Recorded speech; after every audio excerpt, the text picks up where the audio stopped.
తాకట్లో ఉన్న మీ బంగారాన్ని విడిపించి ఆ రోజు ఆన్లైన్ రేటుకి కొంటాం. Sharma gold company. రఘునాథ్ రెడ్డి గారి జీవితంలో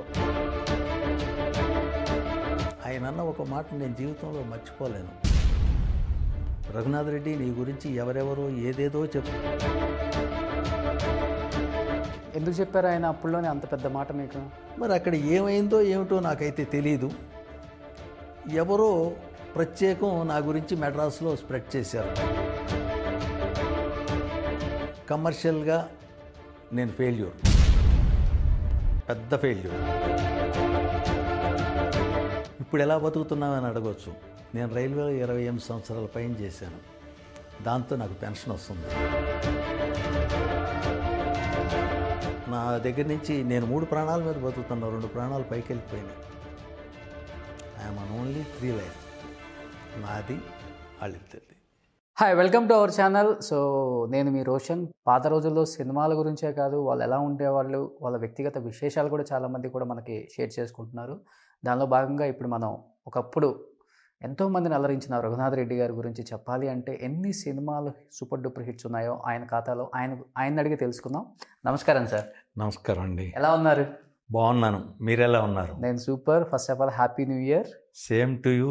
థ్యాంక్ యూ. సో మీకే కాదు, సుమన్ టీవీ ప్రేక్షకులందరికీ కూడా new year greetings. Raghunath Reddy గారి జీవితంలో ఈ 25-30 ఇయర్స్లో అసలు ఎలా ఇండస్ట్రీకి వచ్చారు, ఎలా కష్టపడ్డారు, ఎదురైన చేదు అనుభవాల గురించి, వచ్చిన సక్సెస్ గురించి, బాధపడ్డ సందర్భాలు, బాగా హ్యాపీగా ఫీల్ అయిన సందర్భాల గురించి ఒక్కసారి.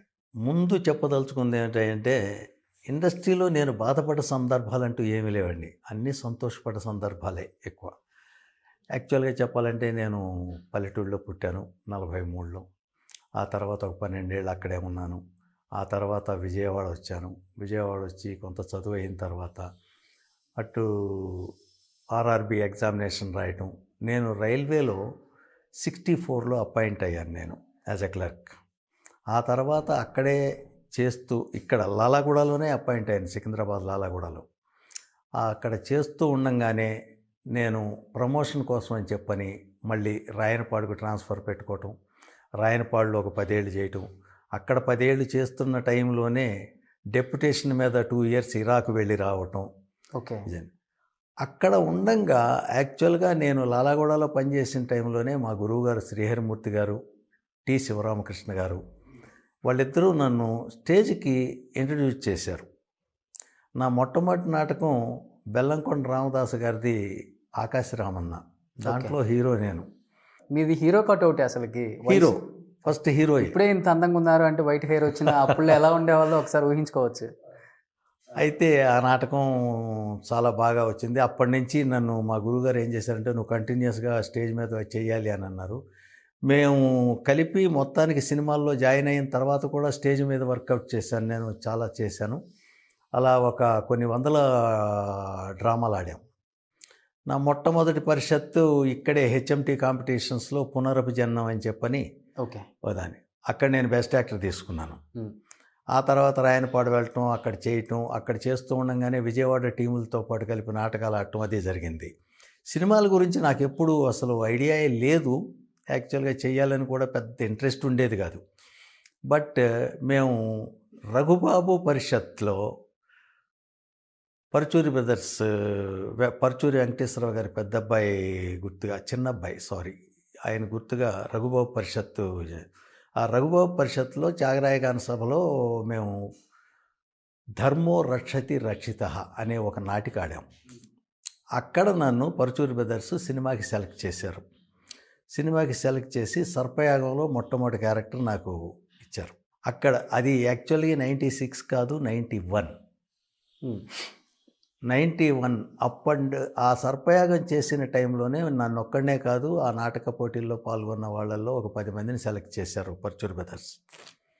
ఆ 10 మందిలో నేను, శివపార్వతి, ఇలా నందిరాజ్ సుబ్బారావు అని, ఫణీంద్ర అని చెప్పని అతను కూడా చేశాడు సర్పయాగంలో. వీళ్ళందరూ చేశారు, చౌదరి వీళ్ళు. సరే, అక్కడి నుంచి సినిమాలు చేసుకుంటూ వస్తే ఆ సినిమాలో ఎప్పుడైతే చేశానో రామానాయుడు గారి ప్రతిష్టాత్మకమైన సురేష్ ప్రొడక్షన్స్లో నాకు మంచి పేరు వచ్చింది. ఆ మంచి పేరు వచ్చిన దగ్గర నుంచి ఇక నాకు ఫోన్ కాల్స్ రావటం మొదలుపెట్టినాయి. అప్పటి నుంచి కంటిన్యూస్గా చేసుకుంటూ వస్తున్నాను. ఓకే. అద్భుతమైన టర్నింగ్ పాయింట్ ఏంటి అంటే పరుచూరు బ్రదర్స్ రికమెండ్ చేసిందే నారాయణమూర్తి గారి చీమల దండు. ఆ చీమల దండులో నేను మెయిన్ విలన్ చేశాను. ఆ మెయిన్ విలన్ చేసిన తర్వాత నారాయణమూర్తి గారే నా పెర్ఫార్మెన్స్కి దానికి అది అభినందించారో లేకపోతే నన్ను మెచ్చుకున్నారో ఏమన్నా చేశారో, నేనంటే బాగా ఇష్టం, లైకింగ్. ఆయన ఏం చేశారు, ఒరే రిక్షా దాసనారాయణరావు గారు తీస్తున్నప్పుడు నన్ను రికమెండ్ చేశారు ఆయన. ఓకే.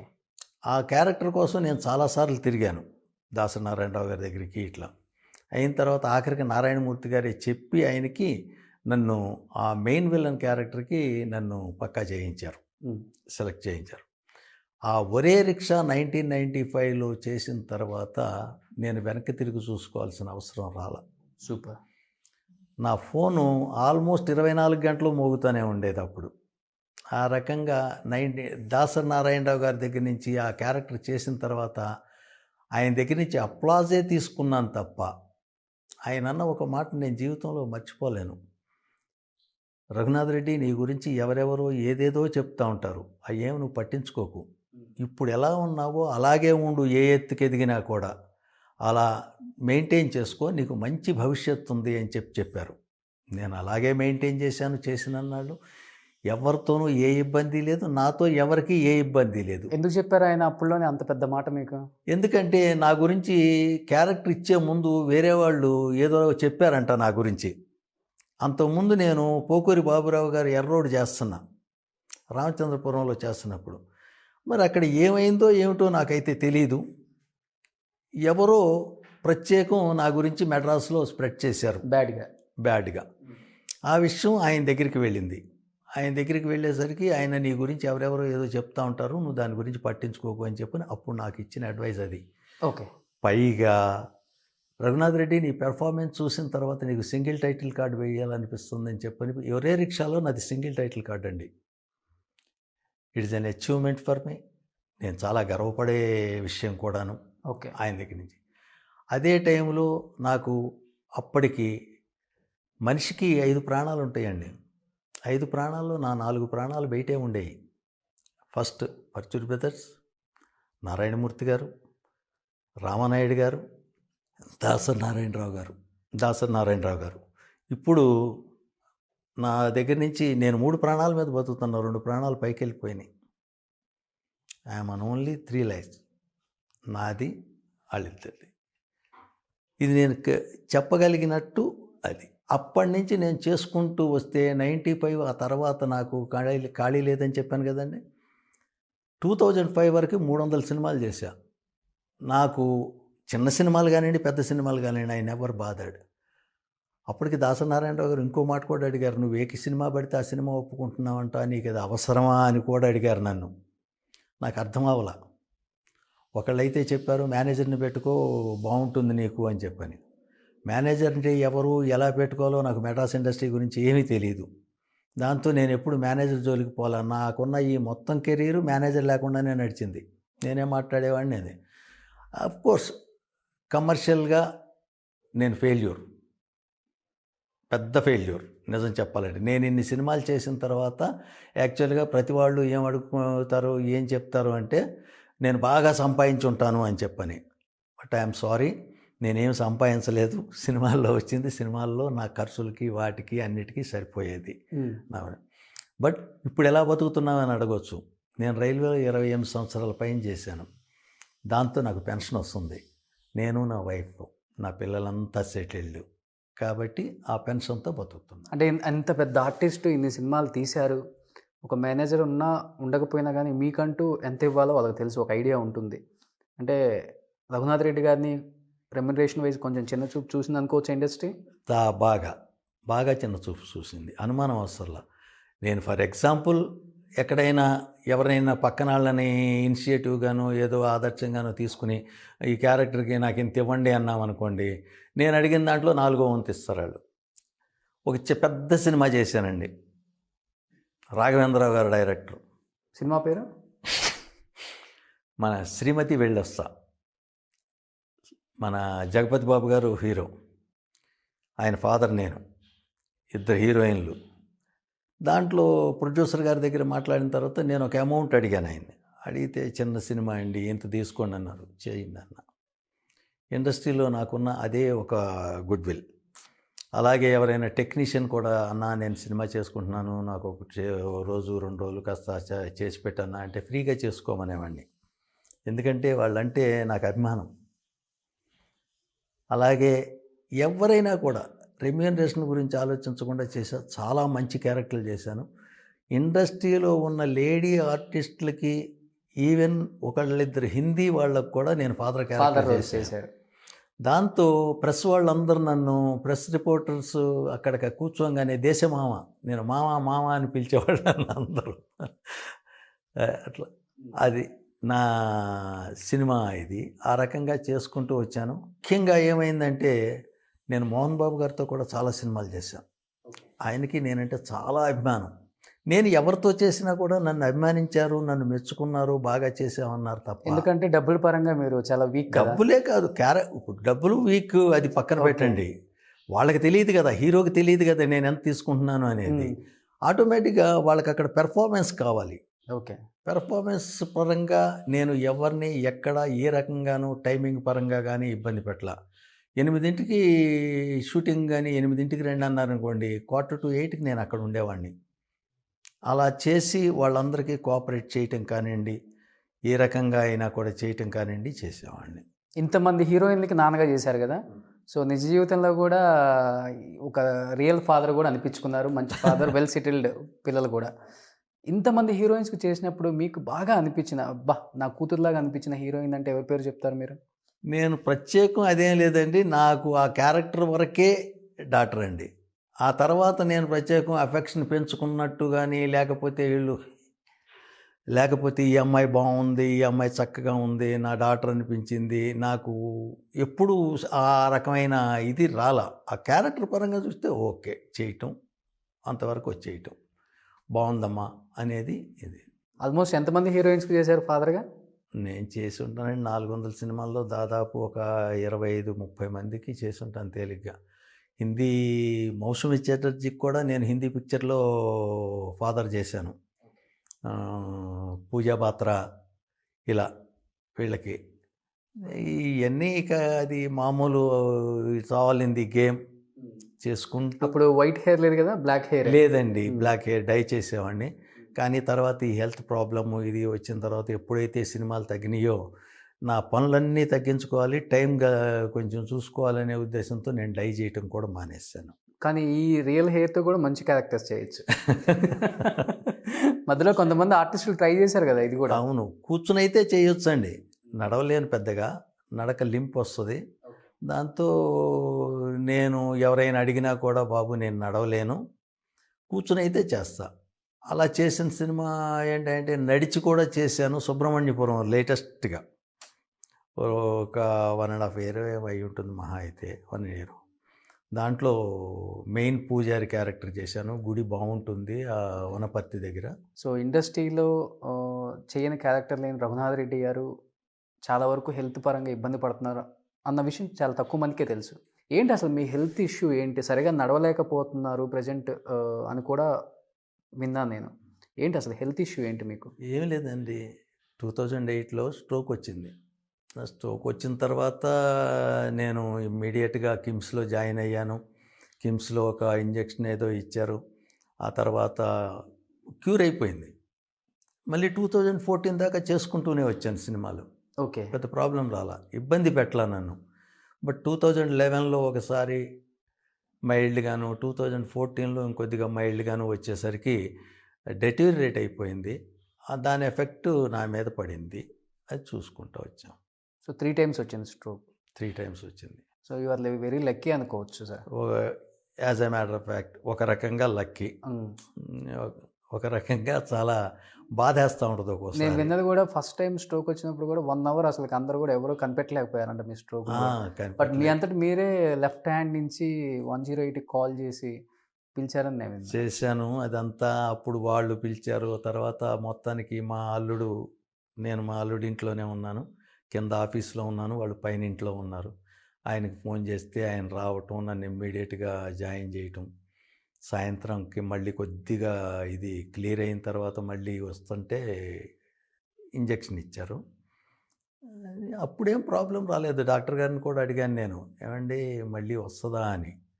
రాకపోవచ్చండి అన్నారు. ఓ 3 ఏళ్ళు బాగానే ఉంది, చేసుకుంటూ వచ్చాను. ఆ నడవలేని స్థితి కూడా దాదాపు ఎప్పుడొచ్చిందంటే ఈ లింప్ బాగా ఎక్కువగా కనపడేది 2014 వచ్చిన తర్వాత వచ్చిందండి. ఓకే. అప్పుడు థర్డ్ టైం లైట్గా వచ్చిన తర్వాత వచ్చింది. అప్పటి నుంచి నేను నా యాక్టివిటీస్ తగ్గించేసుకున్నాను. ఇక నాకున్న యాక్టివిటీస్ ఏంటంటే పొద్దున్నే పేపర్ చదువుకోవటం, లేకపోతే బుక్స్ ఉన్నాయి నా దగ్గర, కొన్ని వందల బుక్స్ ఉన్నాయి, అదే అవి చదువుకుంటూ కూర్చుంటాను. ఇంగ్లీష్ కానీ 3 సార్లు స్ట్రోక్ వచ్చినా ఇంత గుండె నిబ్బరంగా ఉన్నారంటే ఇండస్ట్రీలో మీరు ఇంకా ఏదో చేయాలని దేవుడు ఉంచాడు అనుకోవచ్చా? ఏమో మరి, నాకు ఐ కాంట్ సే, ఖచ్చితంగా చెప్పలేను నేను. But so far as a employee కానివ్వండి, మూవీ ఆర్టిస్ట్ అసోసియేషన్లో మెంబర్గా కానివ్వండి, ఇంకోటి కానివ్వండి, మొత్తం ఐఎమ్ కంటెంటెడ్. నా సినీ జీవితంతో కానీ, నా అమౌంట్తో కానీ, నా రెమ్యూనరేషన్లతో కానీ, అన్నిటితో ఐఎమ్ కంటెంటెడ్. అందువల్లే నేను ఇలా ఉన్నానేమో, నాకు తృప్తి. ఓకే. లేని వాళ్ళు ఇంకా చాలామంది ఉన్నారు, చాలా ఇబ్బందులు పడుతున్న వాళ్ళు ఉన్నారు. బట్ వాళ్ళకంటే నేను చాలా బెటర్ పొజిషన్లో ఉన్నాను. I get a good fat pension from railways, నా ఓన్ హౌస్ ఇది. కాబట్టి ఏ రకమైన బాధ లేదు. పైగా ముఖ్యమైన అడ్వాంటేజ్ ఏంటంటే నాకు పిల్లల గురించి వర్రీ లేదండి. They are well settled. Super. అది దానివల్ల కూడా నాకు ఆ సాటిస్ఫాక్షన్. బట్ ఇండస్ట్రీలో ఎవరైనా కానీ పెద్దవాళ్ళు, మీతో వర్క్ చేసిన వాళ్ళు కావచ్చు, డైరెక్టర్స్ కావచ్చు, హీరోస్ కావచ్చు, ఎవరైనా ఫోన్ చేసి మీ హెల్త్ పరంగా ఎలా ఉంది, ఏంటి కండిషన్ అడగటం జరిగిందా ఎవరన్నా? లేదండి, ఎప్పుడు జరగలేదు. తెలుసు కానీ కొంతమందికి నన్ను ఏంటి ఇలా అయిందంట, ఎలా అని చెప్పి ప్రత్యేకం. ఎందుకంటే నేను అసలు ఆ పబ్లిసిటీకి దూరంగా ఉన్నాను. వాళ్ళకి తెలుసా తెలియదా అనేది పక్కన పెడితే డెఫినెట్గా తెలిసి ఉంటుంది కొంతమంది కన్నా. బట్ నా గురించి ఎవరు అడిగిన వాళ్ళైతే లేరు. That is. బాధ అనిపించిద్దా ఎప్పుడన్నా? లేదు, పొరపాటును కూడా బాధ అనిపించదు. ఇంత చేసాము ఇండస్ట్రీకి, ఇండస్ట్రీ ఏం చేశాను? ఇండస్ట్రీలో నేను పనిచేసింది ఫ్రీగా ఎవరికి చేయలేదు, డబ్బులు తీసుకున్నాను, చేశాను. రూపాయి కానివ్వండి, 100 కానివ్వండి, వాటెవర్ కేసు మేబీ. వాళ్ళు నన్ను ఇంకా ఏమైనా అభిమానం ఉంటే అడిగితే అడుగుతారు, అది వేరే సంగతి. నేను తత్తిమ వాళ్ళలాగానండి. As a matter of fact నాకు ఇంకా డ్రాబ్యాక్ కూడా ఏంటి అంటే, తత్తిమ వాళ్ళు ఏం చేస్తారంటే ఖాళీగా ఉన్నప్పుడు ఏ డైరెక్టర్ గారి ఇంటికో, ఏ ప్రొడ్యూసర్ గారి ఇంటికో, ఏ పెద్ద హీరో ఇంటికో ఏదో ఒకటి వెళ్ళిపోయి వాళ్ళకి ఏదో ఇచ్చి ఏం సార్ బాగున్నారా అది ఇది అని చెప్పని సోషల్ ఇది మెయింటైన్ చేస్తారు. నాకు అది అలవాటు కాలేదండి ఎందుకో. బికాజ్ నేను క్లరికల్ లైన్ నుంచి వచ్చి ఒక రైల్వే ఎంప్లాయీగా వచ్చాను కాబట్టి నాకు అలవాటు కాలేదేమో. బట్ నన్ను కనపడితే మాత్రం చాలా ఆప్యాయంగా పలకరిస్తారు, చాలా చక్కగా మాట్లాడతారు, అనుమానం అసలు. బాలకృష్ణ గారు కానీ, చిరంజీవి గారు కానీ, వెంకటేష్ బాబు కానీ, ఎవరైనా కూడా చాలా బాగా మాట్లాడతారు. మీరు అన్నట్టు బాలకృష్ణ గారికి నేనంటే చాలా అభిమానం. ఓకే. బట్ నా ఈ పరిస్థితి ఆయనకి తెలుసో లేదో నాకు తెలియదు. కొంతమంది హీరోలకి తెలుసు. బట్ ఒక అడ్వాంటేజ్ ఏంటంటే నేను మూవీ ఆర్టిస్ట్ అసోసియేషన్లో పనిచేసినప్పుడు కూడా యాజ్ ఎ జాయింట్ సెక్రటరీ నాకు ఒక పర్టికులర్గా 5-6 ఏళ్ళ నుంచి health insurance without my any amount paying వాళ్ళు పంపిస్తున్నారు. అది గ్రాటిట్యూడ్ నాకు, నా మీద ఉన్న అభిమానం కానివ్వండి, నేను చేసిన పనికి కానివ్వండి. ఇది మా నుంచి ఏదైనా హెల్ప్ వచ్చినా సార్ మీకు? మా నుంచి కూడా నేను డబ్బులు ఇస్తానన్నా వద్దన్నానండి. ఇస్తా అన్నారు. వాళ్ళు ఇస్తానల్లా. మురళీమోహన్ గారు ఒకసారి ఇట్లాగే జీవిత గారితో ఇతని సంగతి కూడా చూడాలండి అనే పద్ధతిలో అంటే నేను అన్నా, నాకు డబ్బులు మాత్రం వద్దండి, పొరపాటును కూడా వద్దు, I'm happy in that is. నాకు హెల్త్ ఇన్సూరెన్స్ మాత్రం ప్రొవైడ్ చేయండి అని చెప్పానన్నాను. అలాగే పంపిస్తున్నారు. నేను కూడా రాగానే అనిపించింది నాకు కూడా, ఎన్ని సినిమాలలో ఎలా చేసిన వ్యక్తి ఏం నడవలేకపోతున్నారా అనిపించింది లోపలికి వచ్చే ముందు. లైట్గా కళ్ళమ్మ నీళ్ళు కూడా అలా తిరిగాయి నాకు. అయ్యో, అంటే ఎన్ని సినిమాల్లో చూసాం మిమ్మల్ని, ఒక పవర్ఫుల్గా చూసాం, ఒక ఫాదర్గా చూసాం, ఒక ఎమోషనల్గా చూసాం. ఎలా చెప్పాలంటే అన్ని రోల్స్లో చూసాం మిమ్మల్ని. విలనిజం చూపించారు. అలాంటి వ్యక్తి ఏంటి అలా వస్తున్నారు అని ఒక్కసారి అలా తిరిగింది నమ్మ. లేడీస్ అయితే నాకు కొంతమంది నన్ను అనేవాళ్ళు, ఏంటయ్యా బాబు అలా చేస్తున్నావు, భయం వేస్తుంది అనేవాళ్ళు. ఉమ్. నేను 400 సినిమాలతో పాటు ఒక 50 టీవీ సీరియల్స్ చేశాను. మంచి మంచి టీవీ సీరియల్స్ చేశాను. తర్వాత ఒక 50 యాడ్లు చేసి ఉంటాను. ఎలా ఉంటుందంటే నాకు సర్ప్రైజులు అనమాట. ఎందుకో విజయవాడలో ఉంటే ఎవరో ఫ్రెండ్ ఇట్లాగే వచ్చారే, నీ కటౌట్ అక్కడ స్వరాజ్ మైదాన్ దగ్గర పెట్టారన్నారు. ఎందుకన్నా అగ్రిగోల్డ్ యాడ్కి నా కటౌట్ ఉందని నాకు తెలియదు. అట్లా చేయలేని సినిమాలు కూడా కొన్ని ఉన్నాయి, చేసినవి ఇన్ని ఉన్నాయి నాకు. అదొక అడ్వాంటేజ్. కాబట్టి నో రిగ్రెట్స్. డబ్బు విషయంలో కానివ్వండి, తత్తిమో వాళ్ళు పలకరించలేదని కానివ్వండి, ఇంకోటి కానివ్వండి, no regrets. I'm happy, I'm contented. So ఇప్పుడు కూడా ఏదైనా మంచి అవకాశం వస్తే నడవలేంది కానీ పరిగెత్తలేంది కానీ కూర్చొని ఉంటే చేయొచ్చు అంటారు. కూర్చునుంటే డెఫినెట్ చేస్తానండి. కూర్చునుంటే డెఫినెట్ చేస్తాను. మీకైతే ఉంది అది చేయాలని తపన. ఇప్పుడు ఆర్టిస్ట్గా ఒక చిన్న విషయం అండి, నాటకంలోకి ఎంటర్ అయ్యేదాకా, నేను నాటకంలోకి ఎంటర్ అయిన తర్వాత ఇక అది ఒక దురదన తప్పనిసరిగా కూక్కోవాల్సిందే, తప్పదు. సో ఎటువంటి రిగ్రెట్స్ లేవు, ఇండస్ట్రీ చాలా ఇచ్చింది, చేశాను, అయిపోయింది అంతవరకు అన్నారు. సూపర్. అది కొంతమందికి ఉంటుంది. బట్ ఈ వయసులో ఉన్న వాళ్ళు మ్యాక్సిమం ఇండస్ట్రీ మీద ఏదో బురద చల్దామని చూస్తూ ఉంటారు. వద్దండి, చూసే ఉంటారు చల్లిన వాళ్ళని కూడా. అది వాళ్ళ మనస్తత్వాన్ని బట్టి వాళ్ళ ప్రాబ్లం.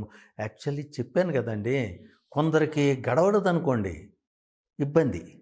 ఒక పెద్ద మనిషి నాకు తెలుసు, మెడ్రాస్లో చాలా క్యారెక్టర్లు చేశాడు, చాలా ఇదైంది. ఆయన అక్కడి నుంచి ఇక్కడికి వచ్చాడు. ఇండస్ట్రీ వచ్చినప్పుడు ఆయన వచ్చాడు. వచ్చిన తర్వాత వేరే వాళ్ళ దగ్గర రమ్మంటే వచ్చాం, క్యారెక్టర్లు ఇట్లేదు. ఏమండి, ఇండస్ట్రీకి నన్ను ఎవరూ రమ్మని పిలవలేదు. వాళ్ళు సెలెక్ట్ చేశారు, వచ్చాను. వాళ్ళు నాకేమీ లైఫ్ గ్యారంటీ ఇవ్వలేదు. అయినా కూడా అన్ని 100 సినిమాలు చేశాను, వాళ్ళు నన్ను అంత ఎంకరేజ్ చేశారు అని అంటే I must be grateful to them. I must be grateful to the industry. అంతే తప్ప ఇండస్ట్రీ నన్ను చూడలేదంటే ఇండస్ట్రీ నన్ను చూస్తానని ఏమన్నా కాగితం రాసి ఇచ్చిందా? లేదు కదా, అవసరం లేదు. మనం ఉన్న టైంలో జాగ్రత్త పడటం అనేది చాలా అవసరం. నాకు జాగ్రత్త పడేంత రాకపోయినా నాకున్న ఒకే ఒక కాన్ఫిడెన్స్ ఏంటంటే నా పెన్షన్. ఈ లేని వాళ్ళు ఏం చేస్తారు, ఆటోమేటిక్గా నేను అంత చేశాను, నేను ఇంత చేశాను, నన్ను చూడలేదు, ఉంటుంది, బాధ ఉంటుందండి అలా. కానీ అలా బాధపడాల్సిన అవసరం నాకు ఈ స్టేజ్లో కూడా దేవుడు రానిలేదు అని అంటే అసలు ఎన్ని కృతజ్ఞతలు చెప్పుకోవాలో, ఎన్ని ధన్యవాదాలు చెప్పుకోవాలో, ఎంతమందికి ఎన్ని రకాలుగా నమస్కారాలు చెప్పుకోవాలో నాకు అర్థం కావట్లేదు. అంత ఫస్ట్ సినిమానే శోభన్ బాబు గారితో వర్క్ చేశారు. అవును. ఎలా ఉండేది ఆయనతో? మీకు ఒక్క ఎక్స్పీరియన్స్ కానీ బాగా ఎదురైన మంచి అనుభవాలు ఆయనతో? అసలు అంత రేంజ్లో ఉన్న ఆర్టిస్టు ఆ రకంగా మాతో మాట్లాడాల్సిన అవసరం లేదు. అంటే ప్రతి వాళ్ళు చెప్పే మాట ఇది. బట్ అది ఆయన గొప్పతనం తప్ప మా గొప్పతనం కాదు. ఒక షాట్ జరుగుతుందండి, నాది శివపార్వతి. ఒక కార్నర్లో ఇట్లాగే షాట్ పెట్టారు, కూర్చున్నాం. ఎదురుగా చిన్న స్టూల్ మీద శోభన్ బాబు గారు కూర్చున్నారండి. ఓకే. ఈ మన వాళ్ళు లైట్ వాళ్ళు వేసుకుంటారు కదా స్టూల్స్, డిపార్ట్మెంట్ వాళ్ళు వేసుకునే స్టూల్ మీద కూర్చున్నాడు ఆయన. మేమందరం చేస్తున్నాం. వన్ మోర్ పడుతుంది. 7 టేకులు అయినాయండి. 7 టేకులు అయిన తర్వాత మళ్ళీ 1 మోర్ అన్ని పర్చూర్ బ్రదర్స్ గోపాలకృష్ణ గారు చెప్పిన తర్వాత ఆయన వెళ్ళిపోయారు. 8వ టేక్ ఓకే అయింది. నేను తర్వాత బయటికి వెళ్ళి అడిగా ఆయన్ని, ఏంటి సార్ వచ్చేసారు అదంటే, ఏం లేదండి టేకులు పడుతున్నాయి, ఒక్కోసారి సబ్కాన్షియస్ లెవెల్లో సీనియర్ ఆర్టిస్ట్ ఎదురుగా ఉన్నారు అని చెప్పని సబ్కాన్షియస్ లెవెల్లో అనిపిస్తుంది, దాంతో మీ పెర్ఫార్మెన్స్ కొంచెం ఇదవుద్ది, తగ్గుతుంది, అందుకని వచ్చేసానన్న. మరి నిజమేనేమో, అంత గొప్ప హీరో, అంత పెద్ద హీరో ఆ మాట అన్నది ఆ తర్వాత టేక్ ఓకే అయింది కదా. అట్లాంటి ఎక్స్పీరియన్స్లు చాలా ఉన్నాయి, చాలా. సో సౌత్ ఇండియాలోనే బాగా ధనవంతుల్లో ఎవరైనా ఒక మంచి హీరో ఉన్నారు అంటే శోభన్ బాబు గారి పేరే చెప్తాం అందరం కూడా. అవును. ఏంటి అసలు ఆయన గురించి అంత బాగా చెప్తారు? ఎందుకంటేనండి, ముఖ్యమైన విషయం, ఏ హీరో అయినా కూడానండి అందరు మంచి కోరుకోవాలి. సూపర్ స్టార్ కృష్ణ గారి లాగా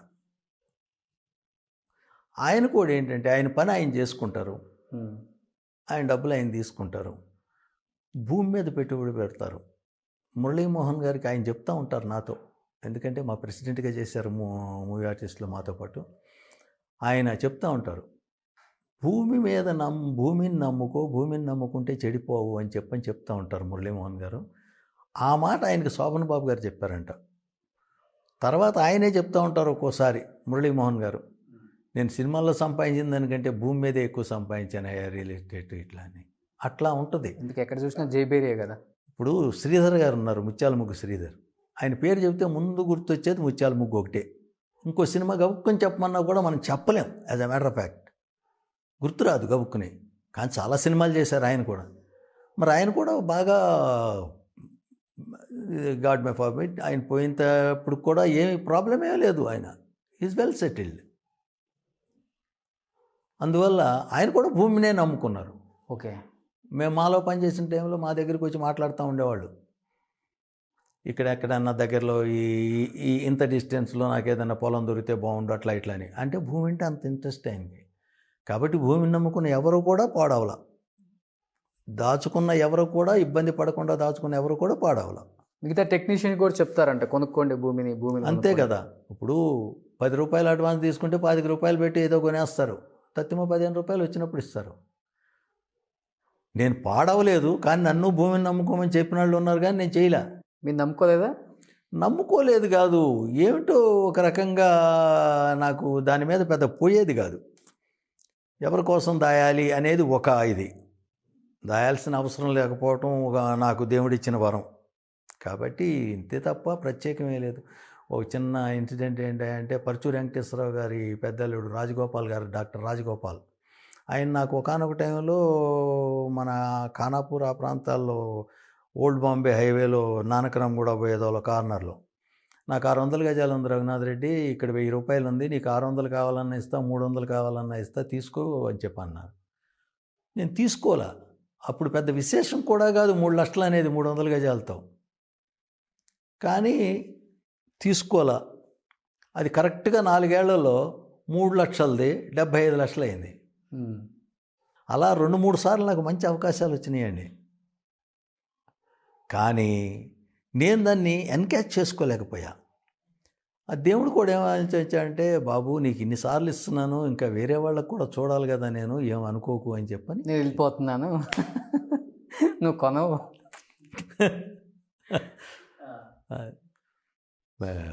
ప్రేమించుకుందామరా వెంకటేష్ బాబు ఫాదర్ క్యారెక్టర్ చేసిన తర్వాత అయితే ఒక షాట్లో అది అయిన తర్వాత చప్పట్లు, Abids state bank of Hyderabad, అక్కడ మెడ మీద తోసేస్తే శ్రీహరి, నేను వచ్చి జూబ్లీ హిల్స్ చెక్ పోస్ట్ దగ్గర పడ్డాం. అక్కడి నుంచి వస్తామంటే నన్ను కొట్టారు. కొట్టిన తర్వాత పాప మా పెద్ద అయినట్ట కొడుతున్నారు ఏంటి ఆయన పక్కన వాళ్ళు అడిగితే ఒక అతను అంటాడు, వాళ్ళ అబ్బాయి వాళ్ళ అమ్మాయితో ఇది చేసా అంటే, కొట్టకేం చేస్తారు అని చెప్పంటే, నీకు పిల్లలు ఉన్నారా అని అడుగుతా, లేరంటాడు. పిల్లలు లేని వాళ్ళకి పిల్లల మీద ప్రేమ ఏం తెలుస్తుందని అని లాక్ కొడతా. చప్పట్లు. పరుచూరు గోపాలకృష్ణ గారు అయితే, రఘునాథ్ రెడ్డి చప్పట్లు కొట్టించుకుంటున్నాడయ్యా అన్నారు. చాలు సార్. అలాంటివి రాఘవేంద్రరావు గారు శ్రీరామదాస్ చూసిన తర్వాత ఒక షాట్ అయిపోయిన తర్వాత ఆయన బాగా చేసేవారు రఘునాథ్ రెడ్డి. చాలు సార్, ఇవి తృప్తి, ద సాటిస్ఫాక్షన్ మెయిన్ ఇంపార్టెంట్. ఇలా లేని వాళ్ళు డెఫినెట్గా ఎదటి వాళ్ళలో తప్పులు వెతుకుతారు. నేను కూడా నాకు లేకుండా ఉండుంటే వెతికేవాడిని, ఏమో వెతికేవాడినో కాదో తెలియదు, బట్ ఆ బాధ ఉంటుంది. నన్ను ఇంత చేశాము గుర్తించలేదు, నేను ఇంత చేశాను గుర్తించలేదు, ఎవరు. సో ముఖ్యంగా ఇండస్ట్రీలో కావచ్చు, సినిమా ఇండస్ట్రీలో కావచ్చు, రాజకీయాల్లో కావచ్చు, మనకి ప్రముఖంగా వినపడేది క్యాస్ట్ ఫీలింగ్. రఘునాథ రెడ్డి అని పేరు పెట్టుకొని ఇన్ని సినిమాలు చేసిన వ్యక్తిగా మీరు కనపడుతున్నారు. ఒక కులం వాళ్ళకే కాపుగా వస్తుంది ఈ ఇండస్ట్రీ కూడా అని ఆర్గ్యుమెంట్ చేసిన వాళ్ళని చూసాం, కామెంట్ చేసిన వాళ్ళని చూసాం, డైరెక్ట్గా ఫేస్ టు ఫేస్ మాట్లాడిన వాళ్ళని చూసాం. మీకు ఈ రఘునాథ్ రెడ్డి అనేది ఎంతవరకు ఉపయోగపడింది ఇండస్ట్రీలో? అసలుకి నాకు రెడ్డి అనేది ఉపయోగపడలేదు, నా టాలెంటే ఉపయోగపడింది తప్ప నాకు క్యాస్టు క్రీడు ఇట్లాంటివి ఏమీ ఉపయోగపడలేదు. నాకు వేషాలు ఇచ్చిన వాళ్ళలో ఎంతమంది రెడ్లు ఉన్నారండి? 2 ఉంటారు, 3 ఉంటారు మహా ఉంటే. ఓ ప్రభాకర్ రెడ్డి గారు, ఓ సివి రెడ్డి గారు, ఇలా తప్ప ప్రత్యేకం నేను రెడ్డి కాబట్టి నాకు ఇవ్వాలి, ఇదిగో నాకు ఆ సినిమాలో ఇట్ని పెట్టుకోమని చెప్పిన వాళ్ళు లేరు. అలా అని చెప్పని అతన్ని మాకొద్దు వేరే నాకు సినిమాలు ఇన్ని సినిమాలు చేశానంటే అందరూ ఇప్పుడు 10 మంది ఉంటారు, 20 మంది ఉంటారండి. తత్తిమ 380-90 సినిమాలు రెడ్లు కాని వాళ్ళే కదా చేసింది. వాళ్ళే కదా నన్ను ఎక్కువ లైక్ చేసేది. నాకు వేషాలు ఇచ్చిన వాళ్ళు ఉన్నారు. నిజంగా బాగా ఫేవర్ చేసింది ఒకే ఒకటంటే మరి ఆయన రెడ్డి అని చేశాడో నా క్యారెక్టర్ అని చేశారో తెలియదు కానీ సానాయాది రెడ్డి గారు. ఓకే. ప్రేమ పల్లకిలో నాకు ఒక శంకరాభరణం సోమయాజులు గారు చేసినటువంటి క్యారెక్టర్ ఇచ్చారు. కాకపోతే సినిమా పెద్దగా ఆడలేదు, పెద్దగా ఎవరికి తెలిసేది కాదేమో, అది ఎందుకు అనేది నేనేం చెప్పలేను. మంచి సినిమా. ఓకే. నా పెర్ఫార్మెన్స్ చూసిన తర్వాత డబ్బింగ్ ఎవరి చేత చెప్పిద్దాం, బ్రాహ్మణికం అది ఇది అన్నారు. నేను అన్నాను ఒక రీల్ నేను చెప్తానండి చూడండి, మీకు నచ్చకపోతే చెప్పించుకోండి అన్నా. ఓకే. నేను చెప్పిన తర్వాత మీరే చెప్పండి అన్నారు. ఇప్పుడు దానికి మనం ముందుగానే ప్రిపేర్ అయ్యి ఉంటాం కదా. అంతా బ్రాహ్మణికం చెప్పాలి అంటే బ్రాహ్మడే అయ్యాల్సిన అవసరం లేదు, రాయలసీమ చెప్పాలంటే రాయలసీమ నుంచి వచ్చిన వాళ్ళే కావాల్సిన పని లేదు. అంటే పర్టికులర్గా ఇంతకుముందు కొంతమంది హీరోస్ కానీ కొంతమంది టెక్నీషియన్స్ కానీ మనకి ఫుల్ నేమ్ ఉంటే పర్టికులర్గా అడుగుతారంట, ఏంటి ఆ రెడ్డి అంత అవసరమా, ఈ చౌదరి అంత అవసరమా అని అడుగుతారంట పర్టికులర్గా. అలా మీకు ఏదన్నా అనుభవాలు ఎదురైనాయి? నాకు అనుభవం కాలేదు కానీ విన్నాను. అడుగుతారు, అడిగితే అడగొచ్చు, అది వాళ్ళ ఇంట్రెస్ట్. ఒక్కోసారి మాట వరుసకండి దాసనారాయణరావు గారు రౌడీ దర్బార్ సినిమా తీస్తున్నారు, విజయశాంతి హీరోయిన్, దాంట్లో నేను హీరో కమ్ విలన్. అలాంటి పరిస్థితుల్లో యాక్చువల్గా ఆ క్యారెక్టరు యంగ్ ఏజ్ నుంచి ఓల్డ్ ఏజ్కి వస్తుంది. ఎంతమందిని టెస్ట్ చేసి ఉంటారు ఆయన, ఎంతమందిని అనుకుని ఉంటారు. ఆ సినిమా చేస్తా చిరాన్ ఫోర్ట్ ప్యాలెస్లో షూటింగ్ చేస్తుంటే శ్యామ్ కెమెరామ్యాన్ శ్యామ్ కే నాయుడు, నాకు పొజిషన్ ఇచ్చారు. పొజిషన్ ఇచ్చిన తర్వాత శ్యామ్తో శ్యామ్ నా పొజిషన్ ఓకేనా అన్న. దాసనారాయణరావు గారు మాట అన్నారు, నీకేంటయ్యా ముగ్గురిని కొట్టావు అన్నారు. అంటే ఆ క్యారెక్టర్కి ఇంకో ముగ్గురిని అనుకున్నారు ఆయన. సినిమా వాళ్ళ బ్యాడ్ ఫస్ట్ హాఫ్ చూసినాడు పిచ్చెక్కిపోయారండి ఆ సినిమా. థియేటర్ మేనేజరు ఓనరు నాకు చెప్పారు విజయవాడలో, అసలు ఫస్ట్ హాఫ్ మామూలుగా లేదండి సినిమా అని చెప్పని. మరి సెకండ్ హాఫ్ ఏమైందో అది నేను కాదు కదా చెప్పాల్సింది. ఐ డూ మై బెస్ట్ అంతే తప్ప ప్రత్యేకమేమీ లేదు. ప్రేమించుకున్నాను రా సినిమా అంటే ఇప్పటికేసినా కానీ అందరం కూడా చూస్తూ ఉంటాం. చాలా అంటే దాంట్లో ఉన్న ప్రతి క్యారెక్టర్ కూడా చాలా ఇంపార్టెంట్. చాలా సార్ ఆ సినిమాలో బాగా గుర్తుండిపోయే ఒక ఫన్నీ సిచ్యువేషన్ ఏదన్నా షూట్ తర్వాత కానీ షూట్లో కానీ వెంకటేష్ బాబుతో కానీ బాగుంటుంది. ఆయనతో ఏ హీరోతో బాగా క్లోజ్గా మూవ్ అయ్యేది ఎవరయ్యా అంటే బాలకృష్ణ గారండి, మోహన్ బాబు గారు. అస్సలు చిన్న ఆర్టిస్టా పెద్ద ఆర్టిస్టా ఇట్లాంటిది ఏమి ఉండదు. ఎలా ఉంటుందంటే నేను ఆయన రాజాబాబు అనుకుంటాను అలా ఇతనితో చేస్తున్న మనోజ్తో అది లొకేషన్కి వచ్చి చూసి నాతో ప్రత్యేకం ఇట్లా వెళ్ళాలి. ఆయన యమదొంగ చేస్తున్నారు అప్పుడు, ఇక్కడ రామోజీ ఫిలిం సిటీకి వెళ్ళాలి షూటింగ్. వెళ్ళిపోయారు, ఏదో పలకరించారు, అంత అయిపోయింది, వెళ్ళిపోయిన తర్వాత మళ్ళీ ఫోన్ చేశారు మేనేజర్కి చేసి, సారీ అయ్యా చెప్పకుండా వచ్చేసాను అని చెప్పని. పర్వాలేదులేండి, ఈ సీనియర్ మోస్ట్ జూనియర్ ఆర్టిస్ట్ క్యారెక్టర్లు ఎన్నాళ్ళు చేయాలి నేను అన్నా. ఎప్పుడు చేయను. అదేంటయ్యా నీ చేత అది చేయించాను ఇది చేయించాను అన్నా. నేనన్నా ఈ పూట క్యారెక్టర్లు ఏంటండి అంటే హీరోయిన్ ఉంది కదా అని. ఆవిడకి నా మూలానే ఏమన్నా మేలు జరుగుద్దేమోనండి, నా ఆవిడ వల్ల నాకేం మేలు. కొత్తగా చేసింది ఆ అమ్మాయి, కాదు తాప్సీ కాదు, ఆ అమ్మాయి పేరు ఏదో. ఆ తర్వాత హీరో ఉన్నాడు, హీరో అన్నారు ఒప్పుకున్నా, అతని మూలంగా నాకు కొంచెం అడ్వాంటేజ్ వస్తుంది అని చెప్పాను, నవ్వారు.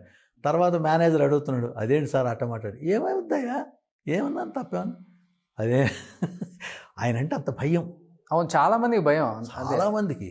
ఇదే కాదు, యమజాత కూడా చేస్తున్నా జడ్జి క్యారెక్టర్ ఆయన మేకప్ అది తీసేశారు. సాయంత్రం అయిపోయింది, సన్నగా వాన కూడా పడుతుంది.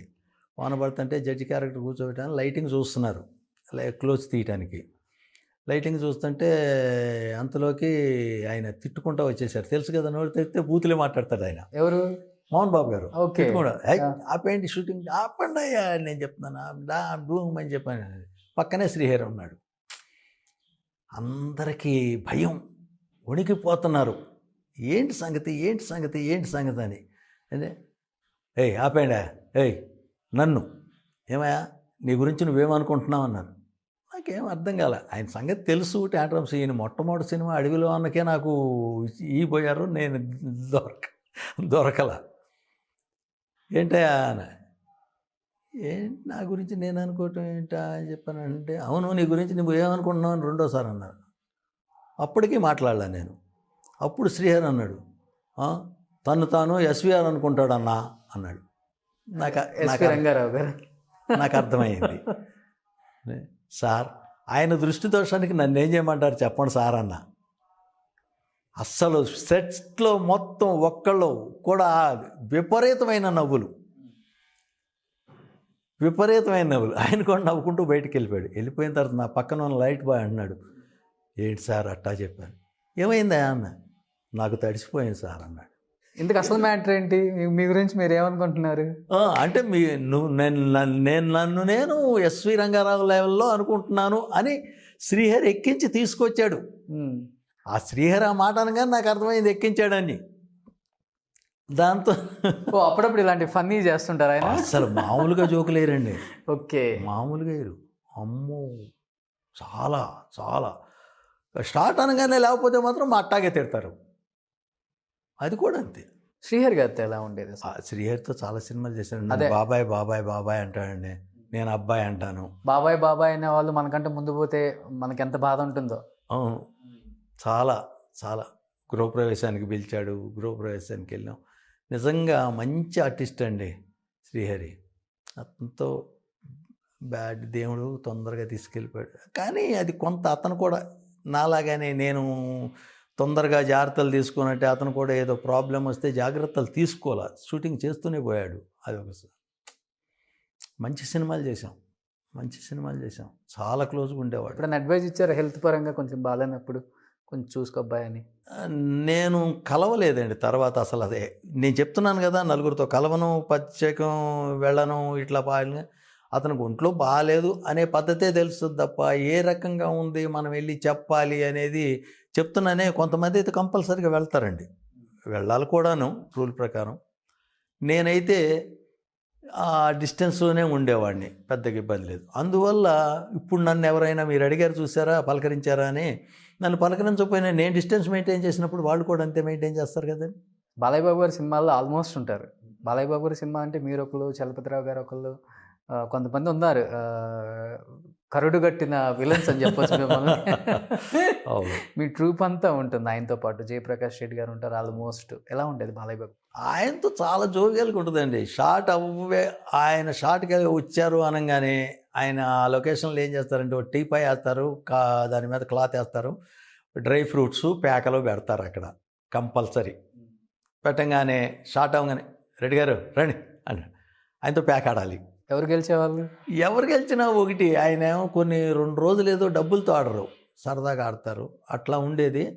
డబ్బుల గురించి ఎప్పుడు అసలు ఆయన పైగా ఎక్కువ డబ్బులు కూడా ఆడరు, పెద్ద స్టేక్ కూడా ఆడరు, ఆటకు రూపాయి అన్నట్టు ఆడతారు అంతే. చాలా చిన్నగా కాలక్షేపం కావాలంతే. ఓకే, ఆయన అలాగే పిలిచేవాళ్ళు, దగ్గర కూర్చోబెట్టుకునేవాళ్ళు.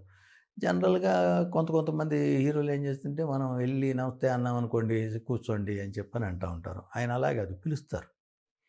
ఆయన ఒకరు, మోహన్ బాబు గారు ఒకళ్ళు, ఏంటి అక్కడ కూర్చున్నా, రా కూర్చో ఇక్కడ, అట్లా పిలుస్తారు. ఏ మాటకి ఆ మాటే. నాగార్జున గారితో ఎన్ని సినిమాలు చేశానండి. ఓకే, ఆయనలా ఉంటారు. అస్సలు ఎవరు కూడా సీరియస్ అయ్యే పని లేదండి. చాలా జోవియల్గా ఉంటారు. ఏదైనా చెప్తే నవ్వుతారు, చక్కగా రిసీవ్ చేసుకుంటారు. చాలా సినిమాలు చేశాను. నేను చేసిందంతా పెద్ద హీరోలతోనండి. ఈ రకమైన మోహన్ బాబు గారు, చిరంజీవి గారు, నాగార్జున గారు, పవన్ కళ్యాణ్, ఇట్లా పవన్ కళ్యాణ్ గారితో 2-3 చేశాను. పెద్ద క్యారెక్టర్లు ఏం కాదు. అట్లా ఈ మన యంగ్ హీరోస్తో మాత్రం నితిన్తో 2 సినిమాలు చేశాను కానీ కాంబినేషన్ లేదు. ఎన్టీఆర్తో 2 సినిమాలు చేశాను, కాంబినేషన్ లేదు. మన తారకరత్నంతో చేశాను. తారకరత్నం తర్వాత మన ఈయన వాళ్ళ బ్రదరు కళ్యాణ్ రామ్ 2 సినిమాలు అభిమన్యు చేశారు కదా. 2-3 సినిమాలు చేశాను. ఒక్కోసారి ఏమవుతుందంటేనండి, because of my age or whatever the health problem, నాకు డ్రాప్ అవుతున్నాయి, నేమ్స్ డ్రాప్ అయిపోతున్నాయి. అందువల్ల ఇలా చేశాను. కానీ చరణ్తో ఏం చేయలేదు. ఇట్లా కొన్ని ఉన్నాయి. రామ్తో కూడా చేశాను 1-2 సినిమాలు నాకు తెలిసి, బట్ చిన్న చిన్న క్యారెక్టర్స్. దాంతో నితిన్ చేశాను. కానీ వాళ్ళతో కాంబినేషన్లో కనీసం 2 సీన్లు ఉంటే గుర్తొస్తుంది. రికగ్నిషన్ అయితే ఇప్పుడున్న జనరేషన్. అవును, లేకపోతే అంత పెద్ద హీరోలతోనే. ప్రాబ్లం ఏమీ లేదు నాకు. ఇండస్ట్రీకి ఇప్పుడు పెద్ద అంటున్నారు మన మెగాస్టార్ చిరంజీవి గారు. ఆయనతో ఎలా ఉండేదండి వర్క్ ఎక్స్పీరియన్స్? ఆయన చాలా జోవియల్గా ఉంటారండి. ఆయనతో ఇంద్ర 175 డేస్ ఫంక్షన్కి ఇక్కడి నుంచి విజయవాడ వెళ్ళాం. ఆయన మాతో పాటే బస్సులో వచ్చారు. మాతో పాటే బస్సులో వచ్చి ధర్మవరం సుబ్రహ్మణ్యం గారు కొంచెం అప్పుడు డల్లో ఉన్నారు, అంటే రిక్విప్ అయ్యారు. ఆయన జేబులోంచి 2 సార్లు పర్సు కొట్టేశారు. పర్సు కొట్టేసి బాగుంది. ఆ తర్వాత నన్ను చూసి ఈయన అనేవాళ్ళు. అక్కడ డైలాగ్ చెప్పేవాడు పక్కనాడు వాడే చెప్పేసేవాడు. పగోడికి దండం పెడతావేంటి బావా అని చెప్పిన డైలాగ్ ఉంది. ఆ మాట చెప్పగానే అనేవాళ్ళు. ఇట్లా ఉండేది. దాంతో తిరిగి బస్సులో వచ్చేటప్పుడు కూడా మాతోనే వచ్చారు. మళ్ళీ సూర్యాపేటలో వాళ్ళ ఫ్రెండ్ ఎవరు ఉంటే అక్కడ వాళ్ళు డిన్నర్ ఇచ్చారు, అక్కడ చేసాం. అది నేను చెప్పా, ఇట్లా అన్నారండి అంటే, అంతేనండి, సినిమా సక్సెస్ అయితే ఒక్క డైలాగ్ ఉన్నా కూడా అలా హిట్ అవుతాడు, గుర్తుపడతారు అని చెప్పి అలా సరదాగా ఉంటారు. ఇంద్ర ఎవర్ గ్రీన్ అనమాట, ఇండస్ట్రీ హిట్ అది. Ever green. ఆ సినిమాలో చేసిన ప్రతి పాత్రలు కూడా సూపర్ డూపర్. అంతే కదా.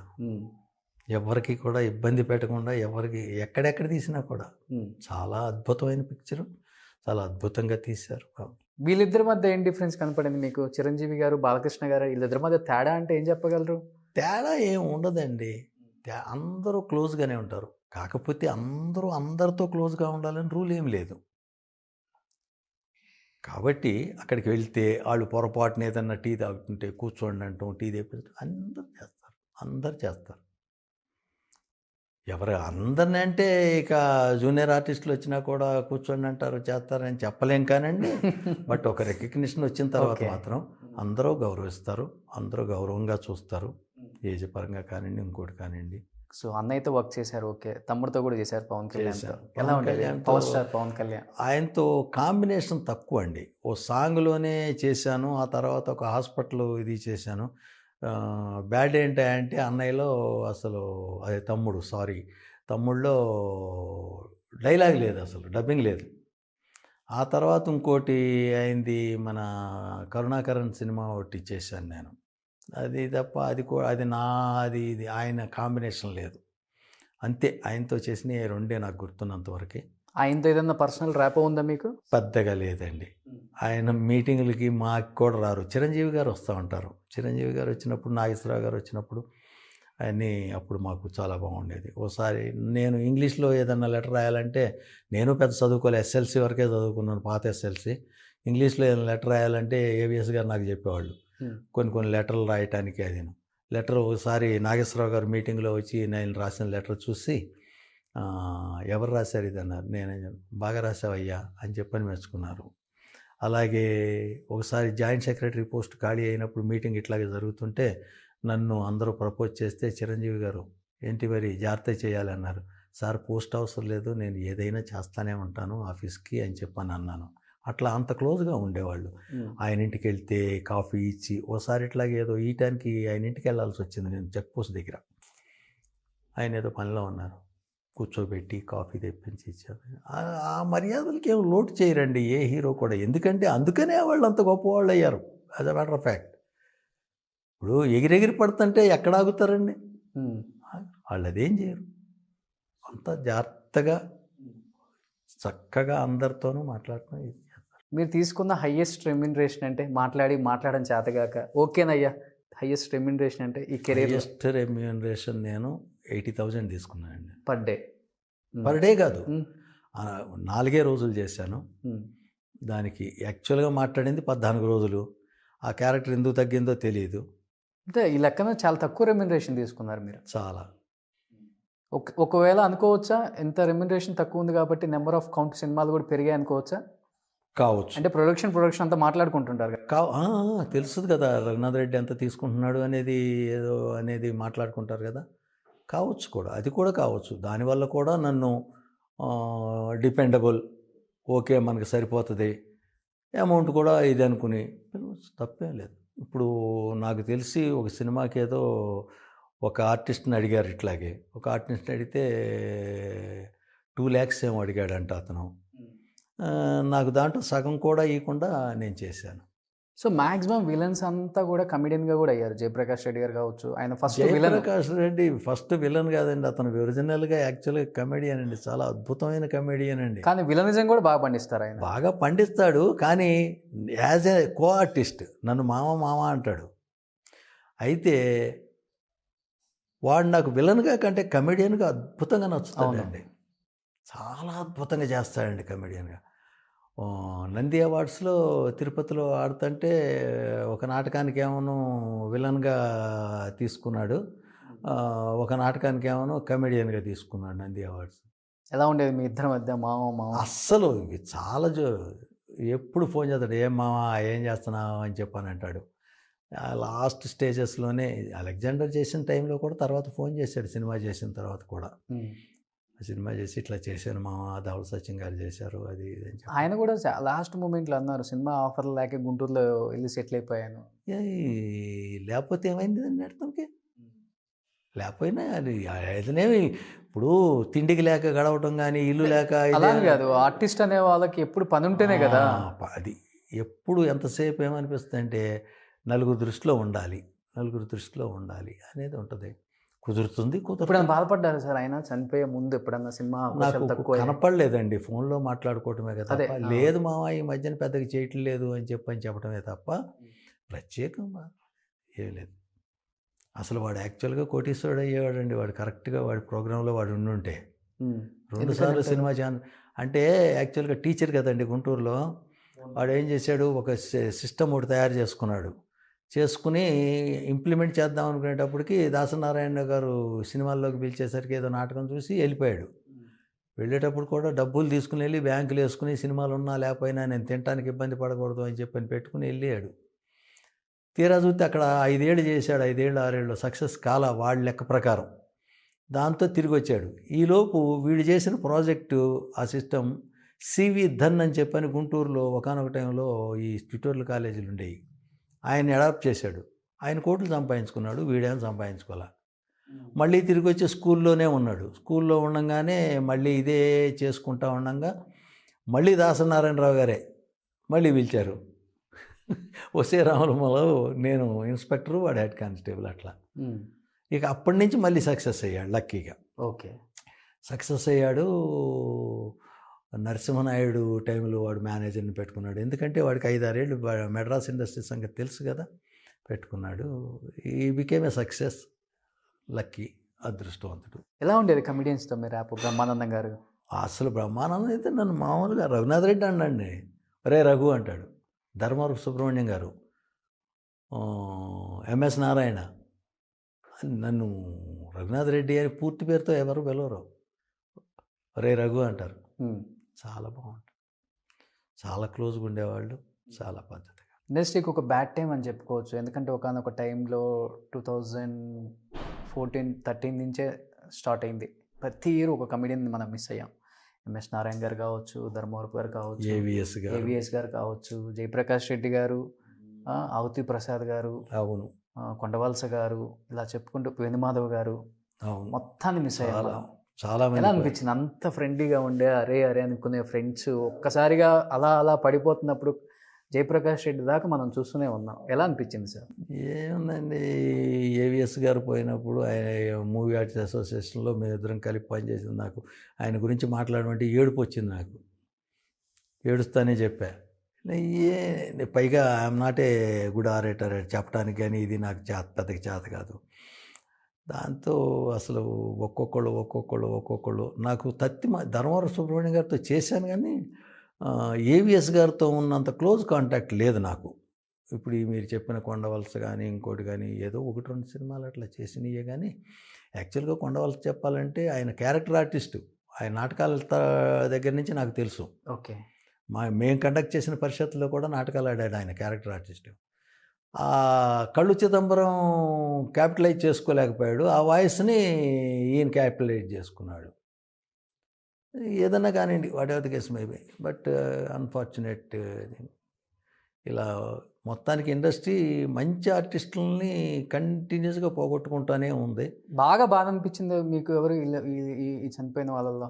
ఏవిఎస్ గారు. చాలా.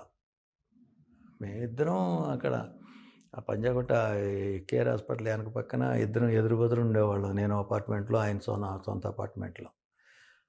ఆయన పోయినప్పుడు నేను చాలా బాధపడ్డాను. ఎందుకంటే అసలు ఆఫీసులో నన్ను చేయమని చెప్పి చేసి చాలా క్లోజ్గా ఉండేవాడండి. కానీ చాలా మందిని ఇండస్ట్రీ కోల్పోయాం మనం. కోల్పోయారు. మంచి నటులు.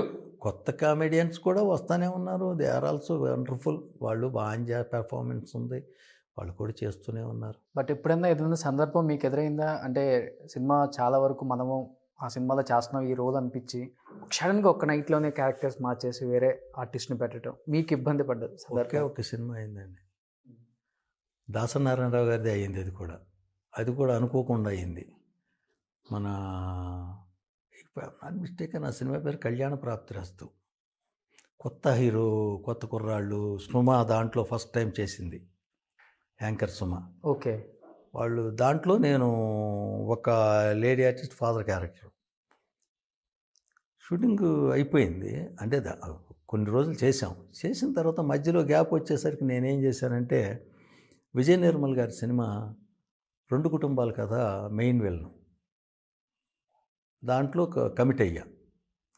రాజమండ్రిలో చేస్తున్నాం, పంటల మీద చేస్తున్న టైంలో ఏమైందంటే ఇట్లా రావాలి అన్నారు. విజయ నిర్మల్ గారు ఏమో జనరల్గా వదలరు. అంత ఇది పని ఉండటమా లేకపోవటమా అనేది కాదు, కానీ ఆవిడ డేట్ అయితే ఆవిడ దగ్గర ఉండాల్సింది అక్కడ. ఆ రకంగా అక్కడ ఉన్నాను, అయిపోయింది.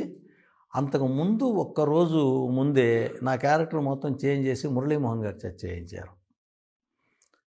ఆ తర్వాత నేను వచ్చి అట్లా కాదు సార్, నేను ఏదో ఒకటి చేస్తాను అంటే, సరే ఇంకొక చిన్న సీన్ ఒకటి ఏదో క్రియేట్ చేసి నా చేత చేయించారు.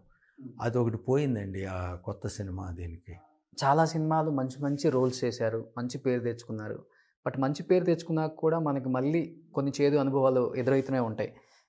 కొన్ని సినిమాల్లో ఎలా ఉంటుందంటే ఏదో జూనియర్ ఆర్టిస్ట్ని పెట్టినట్టు వెనక పెడతారు, డైలాగ్స్ ఉండవు.